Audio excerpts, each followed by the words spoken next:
তৃণমূলের এমএলএরা আস্তে আস্তে মমতা বন্দ্যোপাধ্যায়ের ডাকে সাড়া দেয়া বন্ধ করে দিয়েছিলেন। প্রথমে ৭১, ৬৫, ২০ সংখ্যাটা কমতে শুরু করলো। তখন থেকেই একটা জল্পনা শুরু হয়ে গিয়েছিল। তবে কি এবার শিবির বদলের খেলা শুরু হলো?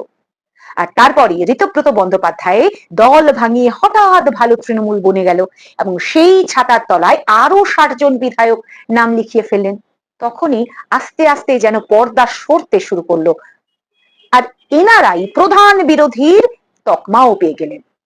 তবে কি শুভেন্দু বাবুরা এনাদের ভালো নজরে দেখছেন? তাহলে এই যে ফিরহাদ হাকিম, কাজল শেখ, সাবিনা ইয়াসমিনদের বিচার এবারে কি করে হবে? আর অন্যদিকে এনাদের এই ছত্র ছায়ায় থাকা চুনোপুটিরা তো দিব্যি মার খাচ্ছেন।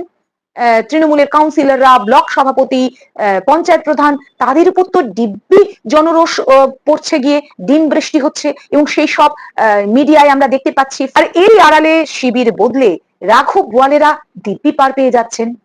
আর তৃণমূলের এই সব দুর্নীতিগ্রস্ত নেতা মন্ত্রীদের কাছ থেকে বাঁচতেই যারা বিজেপিকে ভোট দিয়েছিলেন তারা ভাবছেন, দিব্যি বেকুব হয়ে গেলাম তো। তাহলে কি হলো এত লাফালাফি করে?